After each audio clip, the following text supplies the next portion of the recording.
So it is Friday, June 22nd. I want to welcome you to Let's Talk Native on the LTN Radio Network. This program breaks all the rules for Native radio. No buffalo speeches, no mystic healing, no special Indian prayers. We tackle the real issues facing Native people. We look back at our glorious and our grave history, a tough look at where we're at now, and a look forward to our ongoing battles for autonomy and for our free and independent existence. Let's Talk Native is produced in association with Iroquois Promotions on the LTN Radio Network, streaming live from the Cattaraugus territory of the Seneca Nation, and simulcast on the Gwe. That's CKWE in Tandanega. You can find us at www.ltnradionet.com. That's where our audio streams. It actually streams 24/7, and when we're live, it streams live. I'm John Kane. I'm the show's host and producer, and like I said, I'm happy to be here, and I thank you for tuning us in and catching us, whether you're catching us on Facebook Live or whether you are catching us on like I said, on our audio stream on ltnradionet.com. We also get carried by a couple of other networks, and I'll talk about that a little bit later on in the program. I've got some interesting things to present, I guess, today. I did my show in New York this week, and there's a few things I want to reiterate because there is a buzz going around that the Iroquois Nationals may not be going to Israel after all. And I've talked about this some on this program and on my show in New York. And look, I am dead set against this whole idea of us, of our people, sending a team to Israel, especially in the face of what Israel is, the atrocities they've been committing against the Palestinians. I think it's hypocritical for us as indigenous people advocating indigenous rights, at the UN and and so many other places to be silent on a country who is doing the same thing to the Palestinians that was done to us, and in many ways is continued to be done to us, I guess. To be silent on that is to be complicit in it, as far as I'm concerned. So I think it's wrong for us to go to Israel to honor them with our presence and with our young athletes, and frankly, even the idea of bringing lacrosse to a nation that is abusing the indigenous people so much. I just think it's a mistake. So to the again, to that rumor that's going around that they are not going, I say good, don't go. And there's, I even did a poll, and some of you might have seen it on Facebook, where I asked people, what's your opinion on it? In the face of what's happening with the conflict, should our teams not go because out of support for Palestine? Should they just go? Should they go and make a statement about the atrocities? Or should they not go because because it's an unstable area? And almost over 8-1, the response was no, our guys shouldn't go. And half of the respondents who said they should go suggested they should go, but they should demonstrate support for the Palestinians. So I actually thought the poll would be a little closer than that. But the message is clear. Our people don't support the idea of sending a Haudenosaunee team, a delegation from our communities to Israel. Now, I don't know if there's been no official word yet, so we haven't heard that. But that's the buzz. I know that they've been debating the downside of not going. And among those, they claim that they would lose. I don't know if it's a registration fee or if they'd be fined, but something to the tune of $50,000 they would be out if they don't go, and possibly more than that. I mean, I don't know, and I guess they are worried about their standing in the FIL, the Federation of International Lacrosse, and to that I say, look, where is that organization when it comes to things like travel documents and the fact that our that countries like England, and the UK in general, our teams can't go to play at, and not just the men. The women couldn't go a few years back either, although that wasn't widely talked about. And if the only reason to embrace this idea of Israel hosting a lacrosse world championship is because they're willing to accept the Haudenosaunee passports, Well, that's problematic on a couple of different levels. One is, yeah, they might accept the Haudenosaunee passports, for our teams to go there, but the debate that the UK was having is, well, then what? If the United States isn't recognizing the passports, do we end up with some sort of international incident about how the athletes get home? And of course, the other thing is the hypocrisy of Israel saying, well, we'll accept the travel documents of an indigenous peoples to come here and honor us with their presence and play lacrosse for us, but we still are going to put up barbed wire fences and Constantine wire and prison walls to not allow Palestinians to return to their homelands and travel freely. So you're going to give free access to the Haudenosaunee while the indigenous peoples of that region are still going to have their movement, not just monitored but totally infringed upon the right to free movement by Israel. So look, I hope the rumor is true. I hope that the Iroquois Nationals are not going. It'll be interesting to see how this thing gets spun if they don't go. I mean, they're going to say, well, it was just a passport issue again, or it's Onondaga, and I say Onondaga because it's predominantly an Onondaga controlled event. Oren Lyons and Sid Hill, this is their baby, right? So are they going to speak out against Israel, or are they not going to speak out against Israel? I mean, look, these guys are big on going to the UN and talking about humanitarian issues and and indigenous rights. But I just wonder, because of the financial interests and the power that Israel has over so much, and and the Jewish community in general, if Oren and Sid are too cautious and are going to sidestep the issue. I guess we'll see. Having said what I just said, though, I want to be clear. There are many Jewish people, and I don't mean just Jewish, ethnically Jewish. There are many Jewish people, and I've met many of them in New York, who are absolutely against much of the activity of the state of Israel, and including the atrocities they're committing against Palestinians. And I've had Mimi Rosenberg in New York. She joined Shawnee and I to talk about it on my show in New York. And I've heard from many people who are very Jewish, very New York, and very against what Israel is doing. So I just wanted to say that I'm not casting something out that is I'm not anti-Semitic, and I want to be clear. I am against oppression, and when I see people being oppressed, I speak out against it. So I just want to say that, and I'm not going to spend the whole show talking about this, because until we get a press release or a press statement or something like that, we're really not going to know what the deal is. But that is the buzz so far. So I did want to put it out there, and part of the reason I did want to mention it, keep the pressure up. I don't think a whole lot of people initiated this conversation. Obviously, I talked about it, and I did it here on this show and on my show in New York. And I'm not the only person, but sometimes we can be complacent, and again, our silence, and just like that quote that I posted on Facebook last week that said from Michael Harriot, that suggested that if white people are quiet about racism, they may not be planting the seed, but their silence gives it sunlight. Well, and that's the same thing here. Look, we may not be directly involved in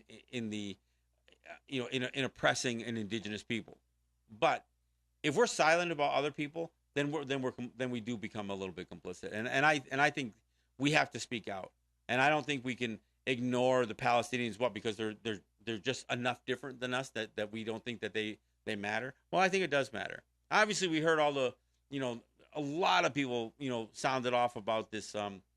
Children being separated from their parents at the border, and this Trump policy that that he ratcheted up his zero tolerance on border crossing and all of that stuff, and it's been a constant element in the news. It's been in the news cycle constantly since for the last several weeks anyway.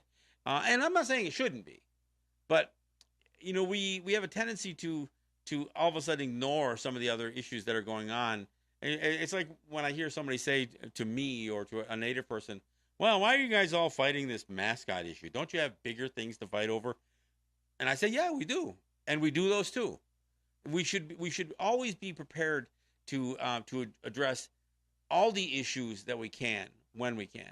And I think the idea of ignoring, you know, a whole host of atrocities because we're only going to concentrate on one. What it ends up being is it ends up being a distraction from the things that we need to address. All right. Hey, one of the things that I wanted to talk about, I do a talkback show in New York. Wish I could do one here, and I don't have the equipment to do a phone system, and take a bunch of calls. But one of the callers that called in asked me about what I thought about George Carlin's some of the pieces that he did on Native issues. And look, I'm a big George Carlin fan. Obviously I do radio on WBAI. That's where the whole 7 dirty words thing came from, where the FCC determined which of George Carlin's words were an FCC violation. Yeah, so I mean it was coined there on the station that I'm on, and George Carlin was a big part of that. I think he has been a very thoughtful, and not just a comedian, and not just a humorist. I think his punditry on many things associated with government and politics and everything else has been oftentimes spot on. And of course he doesn't pull any punches either. Whether it's his vulgarity or his brashness or whatever it is. I mean, he doesn't pull any punches. But there's some, not everybody gets everything right. And so after that call, I said, well, I like George Carlin, and I'd have to revisit what some of his stuff was on Native issues. I did say I thought Louis C.K. did some, not just some funny stuff, but I think he nailed some of the issues, not just on the mislabeling of us, but even on the mascot issue and a few other things. So honestly, I assumed, okay, I'm going to look up George Carlin's bit, and some of his stuff is this old stuff where he was kind of doing a play on what a native sergeant would have looked like, rallying native troops against the cavalry or whatever else. But anyway, and some of that stuff, it was funny, it was comical, but it wasn't. I don't know. It was just George Carlin doing a typical voice and character play, and it's okay, but it wasn't great stuff. I mean, it's not unlike the sketchy comedies that were done in the 60s and the 70s, and because this was his early work. But later on, and I heard him do this, but actually I found it online as an essay that George Carlin had put together, and I'll read a bit of it. It says, I call them Indians because that's what they are. They're Indians. There's nothing wrong with the word Indian. First of all, it's important to know that the word Indian does not derive from Columbus mistakenly believing he had reached India. India was not even called by that name in 1492. It was known as Hindustan. More likely, the word Indian comes from Columbus's description of the people he found here. He was Italian and did not speak or write very good Spanish. I don't know if that's true either. So in his written accounts, he called them Indians, una gente indios, a people in God. Indios, Indians. It's a perfectly noble and respectable word. All right, let me stop there. This has been debunked many times over.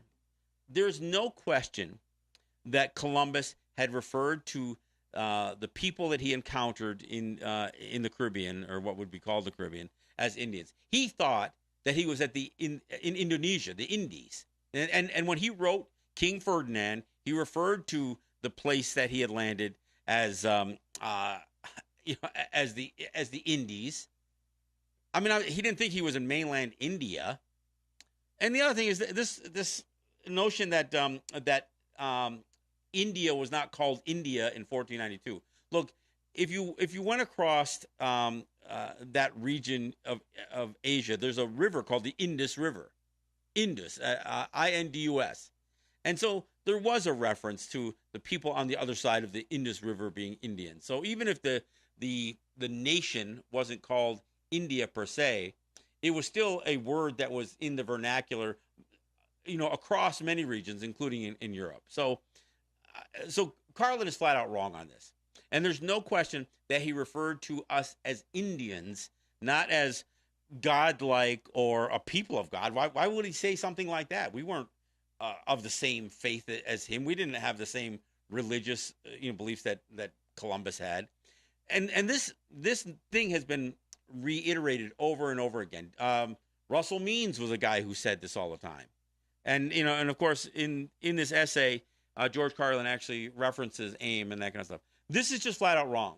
Columbus did mistakenly refer to us as Indians because he thought he was in an area of that these islands were part of the what would have been called the East Indies, the Indonesia. So I gotta say that. All right. So, and of course, Carlin gets into oftentimes. He was one of the early ones to talk about this political correctness stuff, right? So then he goes on. He says, "So let's look at this pussified, trendy BS phrase, Native Americans. First of all, they're not natives. They came over the Bering Strait land bridge from Asia, so they're not natives.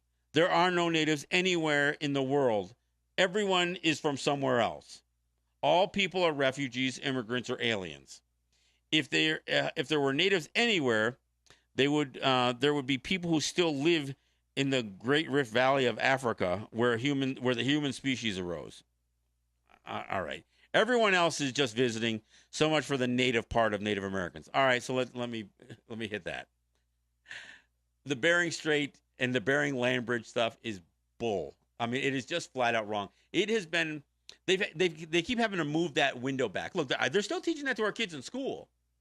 I mean, they're still teaching kids in school, including Native kids, that your ancestors migrated across the land bridge or through for whatever reason, this crazy theory that our entire population came across a land bridge during the Ice Age, and of course, every time they try to create a window that geologically would have made sense, and then in from a climate standpoint would have made sense, then they find a footprint, or they find pottery, or they find some evidence that, we were here longer ago than 10,000 years. Yes, we were here longer ago than 15,000 years. Yes, we were here longer ago than 20. So every time they say, well, there was a window of opportunity for these people to have gotten here. And then they start with all the DNA stuff.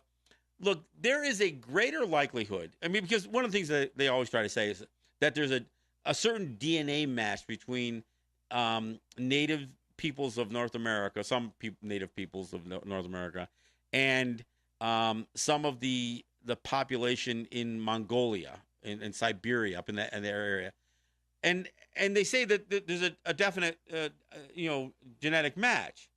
Well, if there's only a match with those people and not the rest of Asia, wouldn't it make sense that the migration came from here to there instead of from there to here? Why would they match us and not match the rest of the Asian population or the European population? There's a real flaw in that whole theory, and yet they don't just they don't list the Bering Strait or the Bering Land Bridge or this Bering whatever they want to call it as a hypothesis, because a hypothesis has not earned the right to be called a theory yet. A theory is something that you can think is a solid belief based on a bunch of evidence that leads you to that belief. It's like when you create theories or laws or theories in science, you follow the evidence. You don't backfill the evidence to try to bolster your belief system. Now, a hypothesis is when you ask a question. Well, is it possible they came across there? And so you could say, okay, is it possible? Now, that doesn't mean that you have overwhelming proof, and there isn't. There isn't overwhelming proof that our population, there's the whole single point origin idea that our population in this hemisphere only came from one place. Even that is kind of crazy. I mean, because we know that there were Polynesian sailors, we know that there were the Phoenicians, and there were people who, I mean, the coast of Africa and the coast of South America are not that far away from each other, folks. It is not unreasonable to think that people could have made it across there. It is also not unreasonable to think that people couldn't have navigated coastal waters along along land bases, to have made it here. And of course, I'm still not convinced that we aren't an original people to this continent in the first place. So, so sorry, George. This one doesn't hold either. We are native. We are native to this land. So to suggest that we aren't is just buying into the Eurocentric view that we are no more indigenous to this land, except for chronologically, than white people coming here. So it's wrong, and I think it's important that people realize this, and they don't get caught up in this lost tribe of Israel BS, or that our single point of origin is coming from Africa across the Atlantic. We don't know. We will never know. And I know that they're making headway with genetics and following DNA trails and stuff like that. But until I can be convinced through some sort of legitimate scientific process, not hypothetics, not somebody's claim to having a scientifically based theory, but until there's somebody can really prove to me that they have figured this out, which I don't believe they're ever going to. And frankly, I don't dwell on it. I know who I am. My identity is not tied up in somebody else trying to figure out what the origins of the universe or the origins of mankind and all of that other stuff. So I got to say that. Now, he does get into this after he deals with the native part of Native American. He says, as far as calling them Americans is concerned, do I even have to point out what an insult this is? Jesus, holy Christ. We steal their hemisphere, kill 20 or so million of them, destroy 500 separate cultures, herd the survivors onto the worst lands we can find, and now we want to name them after ourselves? It's appalling. Haven't we done enough damage? Do we have to further denigrate and degrade them by tagging them with the repulsive name of their conquerors? Well, you kind of hit this one. I mean, although I would debate the whole conqueror thing, because, in order to be conquered, there has to be a conflict and a submission. And, and although I think assimilation and so many other things have, cast us to look like we are a conquered people, I don't think that's necessarily true. So I think it's important that that there's a distinction from this idea of the victors and the conquerors and and the subjugated. I don't know. I think we have to be careful with that. But I do agree, and that's why I don't use the expression Native American. And I do think it is somebody's attempt at trying to become more politically correct and trying to make us inclusive in the family of Americans. And look, I don't need that. I use the word native because it's benign. But what Carlin does get into at the end of his essay here is he says, you know what? And this is one of his lines. He says, do you want to know what the Indians would like to be called? Their real names. And he goes a whole list. Adirondacks, which I don't know that anybody really wanted to be called Adirondacks. Adirondack means bark eaters. Not exactly a compliment. But Delaware, Massachusetts, Narragansett, Potomac, Illinois, Miami, Alabama. He goes into a whole bunch of these words that are common to many Americans, not realizing that many of these are native words or words that were used to describe native people. But he makes a good point. We would rather identify ourselves and explain who we are, rather than somebody trying to come up with some generic term that some pan-Indian, and frankly, for his argument doesn't hold water, because the word Indian is an attempt to do that, just like Native American or American Indian or any of this other stuff. None of that stuff works, because you're trying to categorize us as one people when we are very distinct people, and that distinction does come out in when we can identify ourselves. So I talk a lot about identity on the show, and I think it's important that people understand why it's important that we do get to self-identify and explain who we are, rather than somebody else saying, oh yeah, I know who you are. I had another caller in New York this week who said, we debated on the phone several months back, and he thought about what we talked about on the air, because he was suggesting that that there's nothing wrong with these labels, and he's a white man, and all of a sudden he found himself being labeled a certain way. And I'm not saying he was being called a racist or whatever else, but he was being called He was being put in a box where somebody else was defining who he was as a white man in New York. And it finally came to him.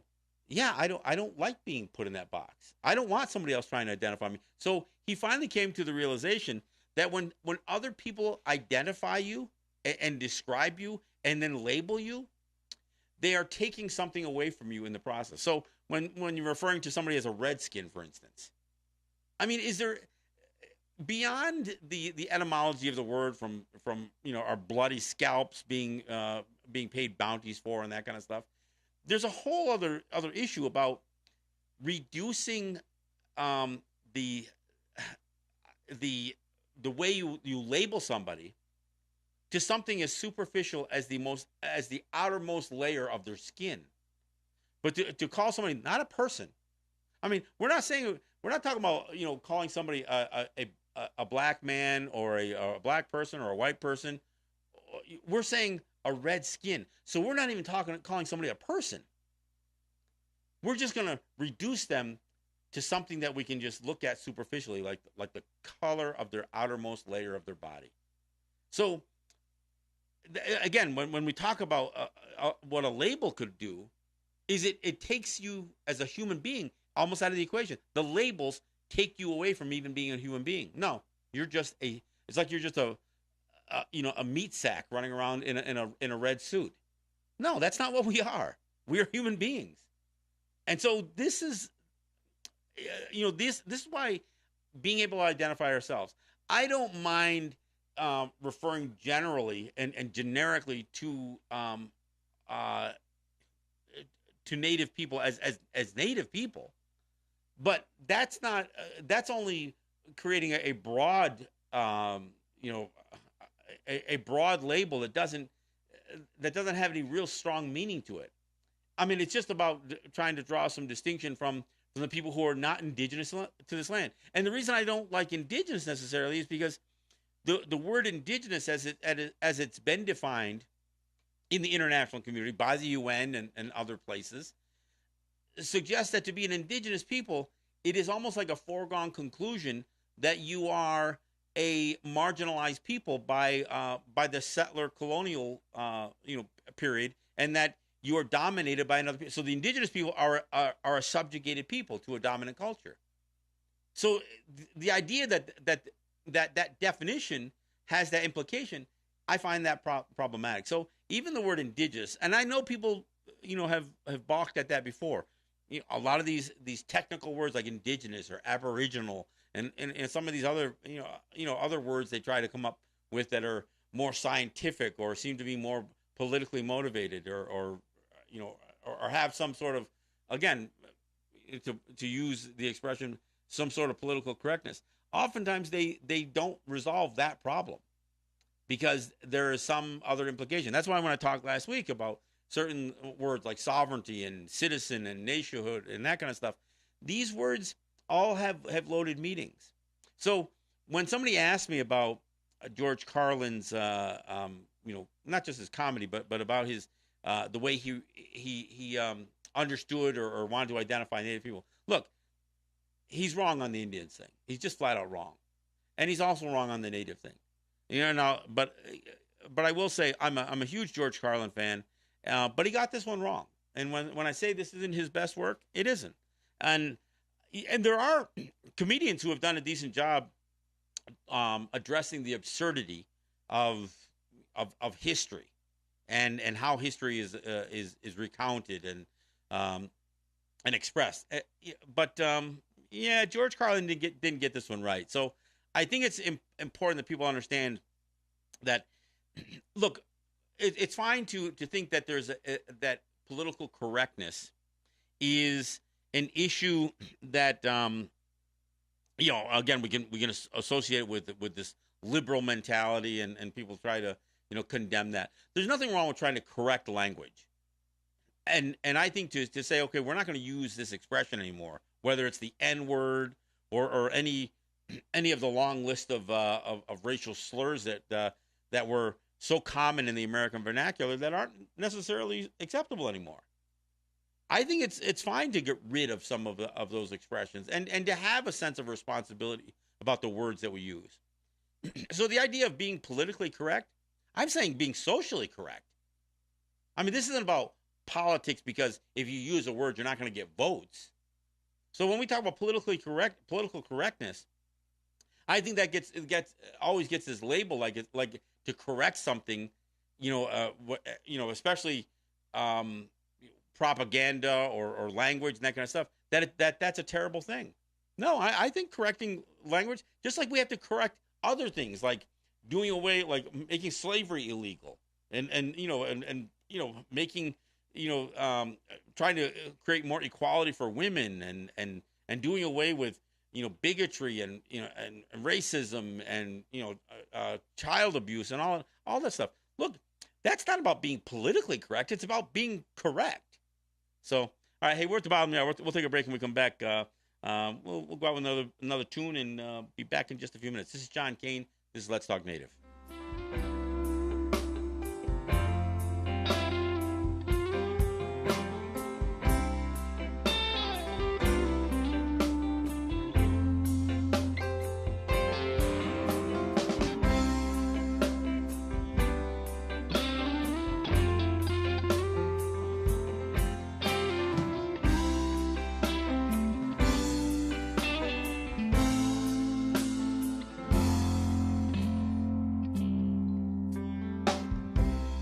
How many years must it go on?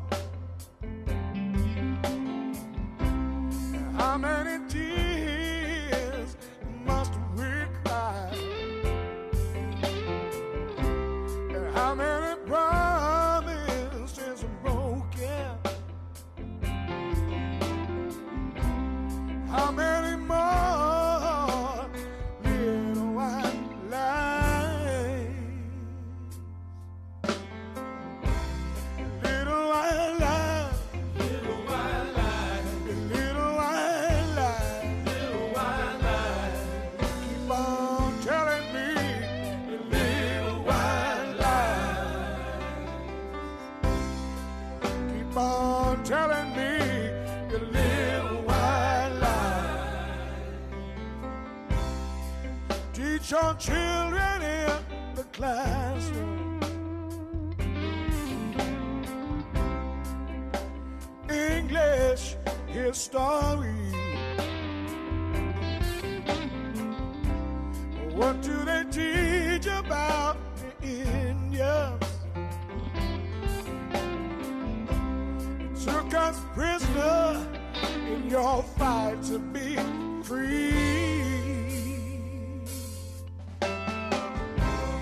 Little white lies, little white lies, little white lies, little white lies. Keep on telling me your little white lies. Keep on telling me your little white lies. Say your lies don't hurt nobody. Only meant to know yourself. All the white lies only get bigger. Start to lie. All right, thanks for coming back. Hey, let me give some props out to my sponsors. I want to thank Ross and Holly John and the RJE family of businesses, Eric White and ERW Enterprises, Legacy 420 from Tandanega, Mike General and Mikey G's and Mikey's Emporium. I want to thank individuals like Ed Schindler, who is on his way back. We're going to have Ed Schindler in studio maybe next Friday. We'll have him back in here with us by then. Friends like Cynthia Trice and Roger Jock, Neville Spring. I want to thank all of you who make a contribution to the show from time to time, and I also want to thank those who have made contributions in the past, because we wouldn't be into our 9th year if I didn't have people who helped every step along the way. And even if some of those people drop off from time to time, I still appreciate the support that we've gotten. I also want to thank Unity Stream and Apache Radio Net for providing our streaming, and thank again CKWE for the simulcast and the rebroadcast, as well as some of our internet partners, Netroots Radio, Real People's Media, Indigenous Resistance Radio. I want to thank all of you for carrying Let's Talk Native on your networks. I also want to thank those who who share the show. My wife, Brenda, shares our Facebook live stream on a bunch of other group pages. I want to thank those who administer those group pages for allowing us to post on those group pages as well. But we're also, our show now is in podcast form. So you can find us on Stitcher. You can find us on iTunes. You can find us on the TuneIn app and their podcast. So those are easy to listen to. They're easy to share. You can subscribe to the podcast, so you'll get notifications. They'll come right to your inbox or whatever.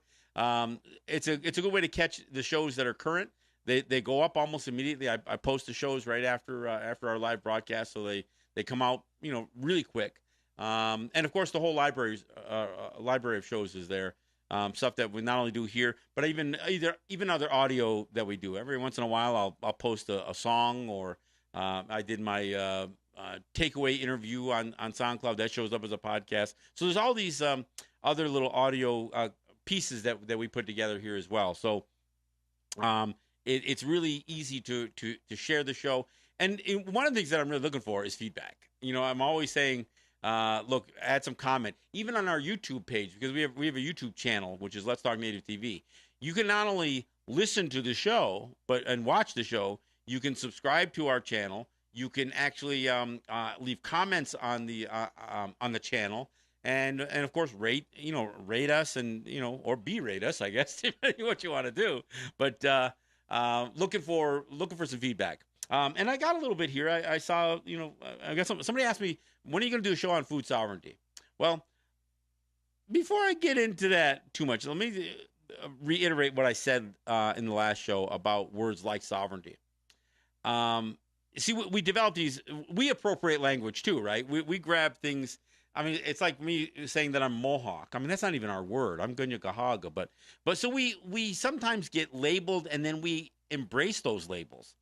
And eventually, sometimes we finally get sick of them and we shed them, like the Seneca Nation suggesting no longer do they want to have that word Indians in the name. So it used to be Seneca Nation of Indians, SNI, right? So they're kind of, ridding themselves of that. And it's not just political correctness, it's just correctness. And so the word sovereignty, and I talked about this last program,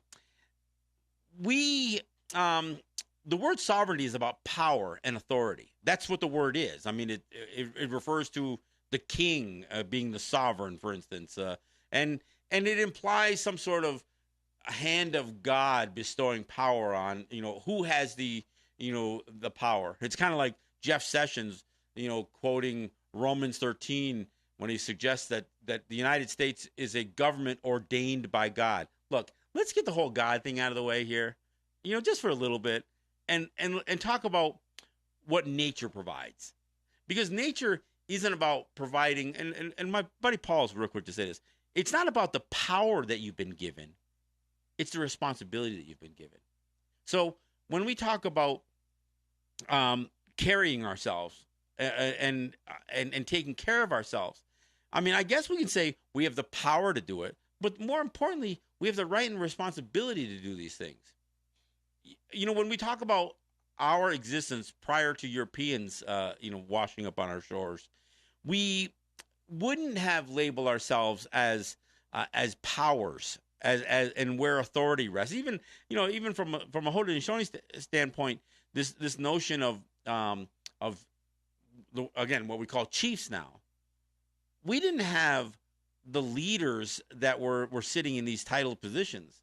We had people that accepted a responsibility, and we placed a burden on those people, not authority, but a responsibility on those people who sat in those 50 titles, and including the clan mothers associated with those families. So it wasn't about authority. It wasn't about sovereignty resting squarely on the shoulders of a chief's council or whatever. So when we use words like sovereignty, we have to understand the origins of that word has to do with power and authority. So are we talking about food power when we say food sovereignty, or are we talking about food independence? I mean, the argument we need to make is that prior to Europeans coming here, that we had a free and independent existence, free from them. We didn't have somebody ruling and subject. There wasn't this sense of who was empowered to rule over other people. So when we start adopting words like sovereignty and even food sovereignty, look when we say food sovereignty, what we really mean is taking not just control but responsibility for our food supply. So we're talking about having a certain level of independence, and maybe not isolationist, complete independence, but having some level of independence, knowing that we are somewhat responsible for the food that we're going to consume and store and trade and that kind of thing. So, look, I didn't want to get off too much on a rant here, but the idea of food sovereignty, I think we need to rethink the expression, and just because we're rethinking the expression doesn't mean we should rethink the concept of developing and being more proactive in our food supply. That's absolutely something that we should do. Not only just the ability to raise food, but even how we process food, how we trade food, how does something get to our table? It isn't necessarily food sovereignty that we're looking for. What we're looking for is for us to have a bigger role in it than just running to Walmart for our stuff. We can't be so dependent on, because look, our dependency on grocery stores or Walmart or anybody else isn't just the idea of surrendering sovereignty. It's surrendering independence. And there is a difference. So, I'm trying to even rethink some of this. And these aren't my, my own insights. I've been a part of a conversation that was playing out online between Stephen Newcomb and a few other folks, that people that I respect, whose opinions I respect, because they delve into the word origins. So when we see a word like sovereignty, we don't get too enamored by their language. At some point, we have to have a stronger sense for who we are. And I'm not saying we can't use English, but if we're going to use English, we better make sure we know what the words mean. I think that's the key. We can all sound like really smart people by rattling off 5-syllable words, but if we don't know what the hell they mean, then we're not really that smart. We're just using words because they sound smart. So, right now, the word sovereignty is one of those words that, man, we've appropriated that word. A lot of times when people hear the word sovereignty, they automatically think we're talking about native issues. And it's not our word. It's not our word, and it really doesn't apply. And to the extent that we have made it apply, means that we have now adopted this sense of where power exists within our cultures, which wasn't something that we were that consumed with prior to settler colonialism. So I think we have to revisit this. When we talk about decolonization, the idea of decolonizing our minds has to do with making sure that the words we use are appropriate and work for us. So I think this is important. So I'm not condemning somebody for suggesting that I talk about food sovereignty. I just wanted to make sure that the sovereignty part of that equation, like George Carlin trying to separate the words here. So I do want to be not just politically correct, but I want to be correct in terms of language and definitions. But I will do a show here coming up to talk about the things that we need to do, and I've talked about it in the past. Some of the things we need to do about that has to do with local economy, and there is nothing that demonstrates the idea of local economy more than agriculture, food processing. Whether it's whether we are raising some farm animals or whether whether we're trading foodstuffs, whether it's meat, hunted game, or whether it's food that we've raised either in a garden or in a farm or whatever else. But these are the things that we do have to think about. And I'm glad to see the Seneca Nation has started to develop a little bit of an agricultural project. But see, not all of this has to be institutionalized. I don't condemn the institutionalization of certain things like agricultural projects, but this is something that all of us can do. And if we worked it together a little bit more cooperatively and supported each other with the intent of supporting ourselves. Look, I'm not just saying, let's throw, all our support behind a specific industry so a few people get rich off that industry. No, that's not what I'm saying. I'm saying let's eat better food. and know where that food comes from, and know that we have a hand in it. And and this involves children too, because a child will even take a greater interest in what they eat if they can take pride in where the food came from because they had their hands in it. Maybe they help with the garden or they help with the food preparation. And I'm not saying this is a girl thing or a boy thing. This is just a child thing. But it's also something, in my house, I cook. I mean, this isn't, the whole gender role thing. But I feel very strongly about certain gender roles. Women give birth, men don't. So there's certain things that are undeniable. But anybody can pick up a spoon and a fork, and anybody can cook a meal. So when people say, well, what a woman's place is, I'm not saying what a woman's place is, but I know that that motherhood is something that is very, very gender specific, and we can't change that. But you know what? So is fatherhood. So I think these are the things that we've got to be able to parse a little bit of that influence of the male dominant society that came with this colonization mindset that we are still really, really affected by. Look, I'm going to do a couple of other videos coming up soon. In fact, we're starting to get more inundated with election stuff, not because of our own culture, but because of the culture outside of us. We're seeing a lot of Native people who are running for various offices, and we get sucked into that, right? We get asked for endorsements, and then I look at some of our native territories talking about getting out the vote. I've talked about my views on this before, but I'm going to do a short video, something I can post out there to kind of put a fine point on it, on why we, especially if you live on a native territory, why we should not be a part of the outside election cycle. That's something that I'm going to work with my buddy Jake, and we're going to put something together on that, because I think it's important that people understand this perspective. You don't necessarily have to agree with it, but I just want people to understand it, because one of the biggest keys, one of the key issues that I think associated with this idea of registering to vote in the non-native elections has to do with your address. And I know people overlook this, but if you're going to fill out a voter registration form, when you put your address down on the voter registration form, what you are saying is that where you live is in the state or the federal government's congressional or legislative districts. I think that we need to take a stronger position. In fact, this is, again, from an institutional standpoint, the nations should take a stronger position on this. Seneca Nation, or every one of our territories should say, we are not a part of somebody else's congressional district.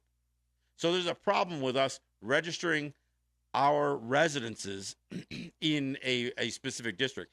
When a state senator or a congressman, want to know where you live because they want to know where you fit within their constituency. I remember having a conversation with Congressman Brian Higgins' office. I had to spend a half hour explaining, no, I am not in your legislative district.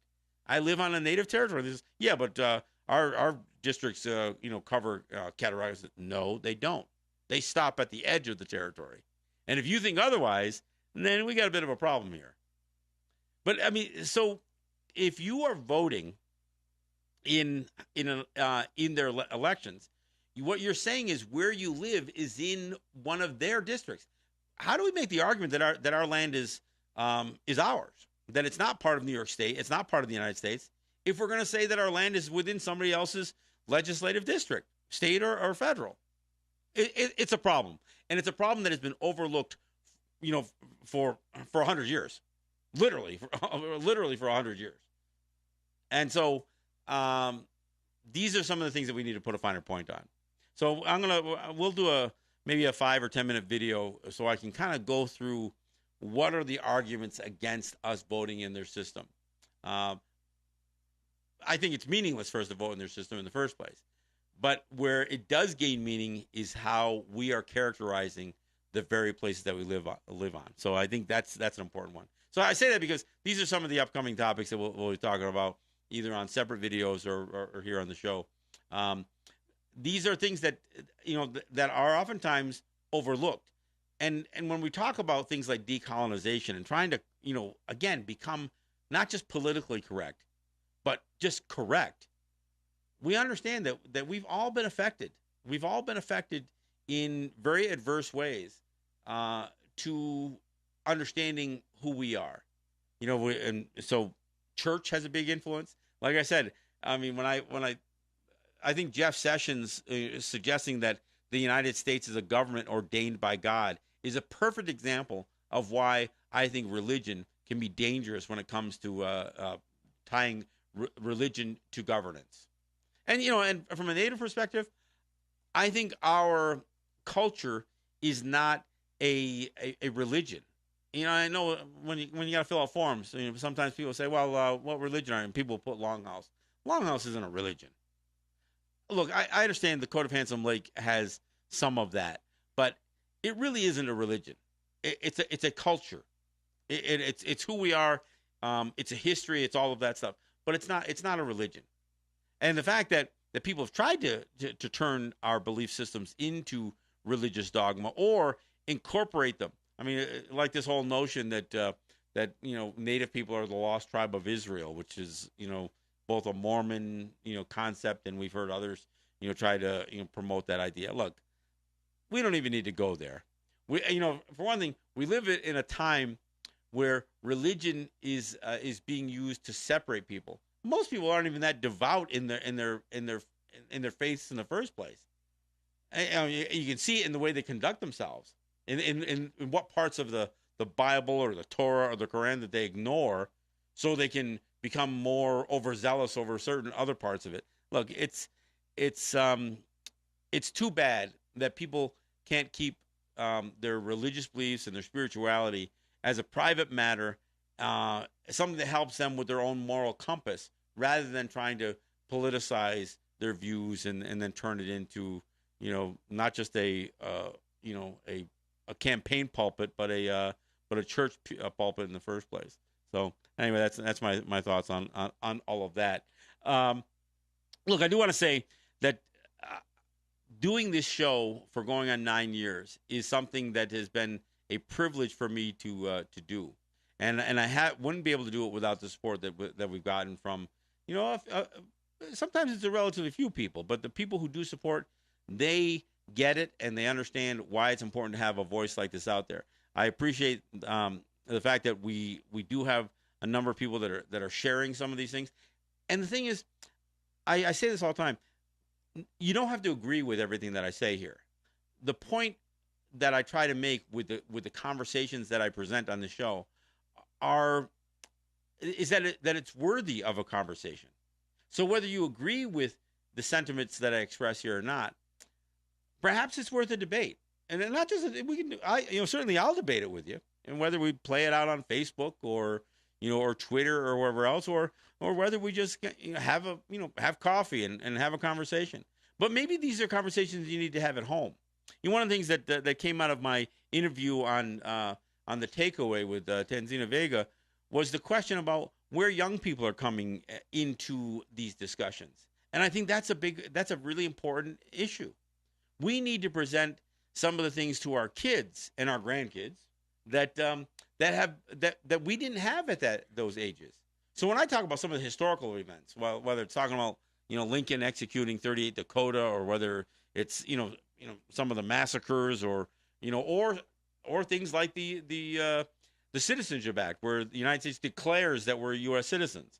I mean, these are conversations that we never had when we were young, but we need to have those conversations with our kids now, so they can better position themselves and defend themselves against being propagandized while they're in school, because that's what's happening. We are inundated with information. Now, of course, everybody likes the expression "fake news" now, right? It's not even about what's fake. It's most of the time it's what's absent. Look, I mean, some of the American history that's taught and is just wrong, but most of what is wrong with it is what's missing. I hear a lot of people suggesting what is missing in public education is our civics classes. People my age are saying, "Oh, when we were kids in school, we had civics classes. We learned how government works, and we learned." Yeah, did you really learn how they work? Did you spend chapters talking about lobbying and political action committees and that kind of stuff? No, I don't think so. You might have listened to, Schoolhouse Rock, sing "I'm Only a Bill" a few times, and then you think you knew what the legislative process was. But it's more than that. We need to understand the political process that is involved in being an activist, in being out in the street, and making the noise. Look, why do you think Trump did an about face on the separating children thing? You think he did that because he had an epiphany by himself? That'll never happen with that moron. He had to respond to the fact that people were making noise and that it wasn't playing well in the press. But the thing is, we have the ability to end injustice. The biggest problem that we have is that it's easier to just remain quiet on the sidelines and hope that somebody else is going to fix it. So when my friend Ross John suggests that we need to raise a new generation of activists, he's exactly right. I mean, because what is an activist? Somebody who's active. An activist is somebody who is going to address the social issues themselves, not just, talk about getting out the vote. People who are going to take to the streets, and people who are going to get their hands dirty if they have to. So if it means building something or building something up, not just tearing stuff down. The idea of being an activist means that you work for something, not just work against something. He didn't say we need a generation of protesters. I think the idea of protesting, it may have some value, but if you're not going to be actively building something, then that's part of the problem. That's part of the beauty of having a show like this, is I get to talk about not just the problems, but I do get the chance to talk about some of the solutions and some of a different perspective that may lead to solutions. Look, our generation doesn't have all the answers, but if we don't empower our young people to not only make suggestions and develop answers on their own, perhaps answers that we don't necessarily agree with, but look, we're never going to learn anything if we don't fail a few times. So I think we need to empower our young people, and we need to make sure that they have the tools that they need, including the education that they need. So as they go into the world, they aren't like thunderstruck when they find out, something that has been left out of their curriculum. I talk to people every day, and when I do events in New York, and especially my live events in front of a live audience, what I hear all the time is, I cannot believe at 73 years old that my education has betrayed me so much, that I never knew about this. I didn't know about residential schools. I didn't know about, we talk about elections. Most people have no idea that there was once a native person who was the vice president of the United States. Charles Curtis, look it up. There's a reason you don't know, because he was a bit of a putz. And he was a terrible human being, and he was certainly not a good person for native people. But so when people say, oh, we need a native congressman, or we need a native governor, or we need a native president, well, all I can say is sometimes you better be careful what you wish for, because the native person who succeeds in that system may not have been that good for native people. That's just my view on that. All right, hey, blew through a perfectly good hour. I appreciate you joining me, and we'll be back here on Monday, and look forward to it. So this is John Kane. This is Let's Talk Native. Yahweh.